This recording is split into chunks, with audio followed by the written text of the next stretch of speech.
جەژن وەکو بۆنەیەکی ئاینی لە ڕابردوو ئێستادا پێشوازیەکی گەرمی لێکراوە لەلایەن هاوڵاتیانەوە. ئەوەی جیاوازی دروست کردووە لە نێوان جەژنی سەردەمانی ڕابردوو ئێستا شێوازی ژیان و لایەنی کۆمەڵایەتی و باری ئابووری و حکومڕانی دەسەڵاتدارەکان بووە. وەکو پیا و ژنە بە تەمەنەکان دەیگێڕنەوە شێوازی دەژنکردن لە ڕابردوو بە جۆرێکی تر بووە لە چاوێستادا لە ڕووی جلوبەرگ و خواردن و پەیوەندی کۆمەڵایەتی. وڵی قوربان جاران ئێمە جژن هەر جژنە، بەڵام جژنی ئەوسا لەگەڵ ئیسای جیاوازی زۆرە.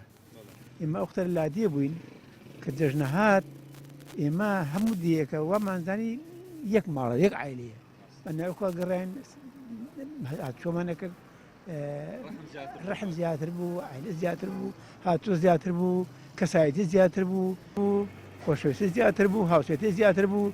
تۆ لە دلادێ بووی ئەچوو بۆ شار ئەچوو بۆ میوانی بۆ جێگەتر ماڵەکەتدا دەست هاوسێکەتەوە کاکە چاوە لێ بەتا دێمەوە بە خودای لە ماڵەکەی خۆی زیاتر حرمەت ماڵەکەی توێ کرد. مناڵ بووین جەژنەت وەکی سەنە قوڵمەقوڵ نەبوو چێ شتێکە کرا و بەیانی ئەمان خوارد و وەڵا اینجا ئەگەر گۆشتی ببوایە نەبوایەتە هەر کورە برنجێشکان بوو. ئارە بەخوا دایکم شەوز خەنێگرە دەستمان ئێمە چ پێنج خوشک بووین، پێنج کچ بووین. دایکم شەو خەنێگردەوەی کرە دەستمان و بەیانی هەڵەسام دەستم ئالێکم بردە ئەوسا هین نەبوو هەر لەمپایەکۆ قوتوی لێ و فانوز و بڵێن ئەمانە هەبوو. ئەم بردە بەر لەمپاکە ئەمدارن دەمبزام دەستم سوور بوو ئەم منم بەو خانە دڵم پێخۆش بوو. ئەڵێ میسەگەر یەک کەراسم بۆ بکەن بە یەک دەفتەر بەخەرەوە خانە دڵم پێخۆش ئەمنە ئەو خەنە خۆش بوو. لە ئینجا هەڵەسان بەیانی تۆزێ نانەکەمانە خوارد و مناڵ ئاوای کۆ بووینەوە شۆربایەکە ئەکرا هەرەکە بەش خۆی ئەبرد ئەچی لەومان تارە ئەمان خوارد و گەری هەڵە بەزینەوە هاتین پێنج کچ و سێ کوڕ بووین هەشت بووین.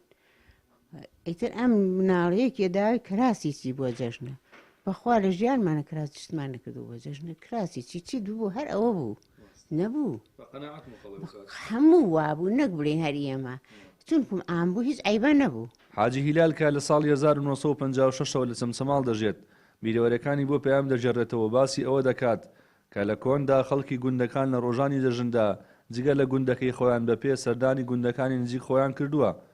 بەڵام لە ئێستادا سەرڕای هەبوونی ئامرازەکانی هاتوچۆکردن خەڵکی شارەکان کەمتر هاتوچۆی خزمان و دۆستانیان دەکەن.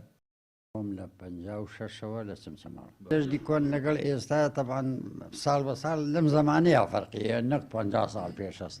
خەڵکی جاران وەکو ئێستا نەبوو هەر ئەو خەڵکەیە بەڵام ئەو ڕەحمە و ئەو عەلاقەیە و ئەو خۆشەویستی ئەوسا هەبوو ئەو خزمایەتیە و ئەو دینداریش بەنسبەت وەلەو ئەوسا زانستیە نەبوو کە ئێستا هەیە. بەڵام من پێم وایە ئەوسا قایمتر بوو لە ئێستا.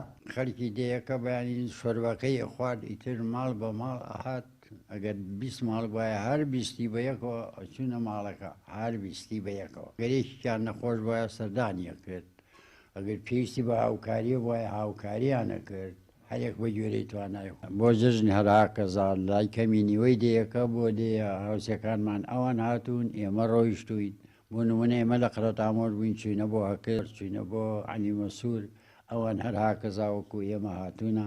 لە جیاوازی ژیان لە نێوان ڕابردوو ئێستادا ئەومان بۆ ڕوون دەبێتەوە کە تا تەبایی و دڵسۆزی و متمانەی نێوان هاوڵاتیان زیاتر بێت جەژنەکان خۆشتر و پڕچێشتر دەبن و ژیان بە ڕووی هەموواندا پێدەکەنێت. ڕەبی محەممەد کەناڵی ئاسمانی پەیام چەمچەماڵ.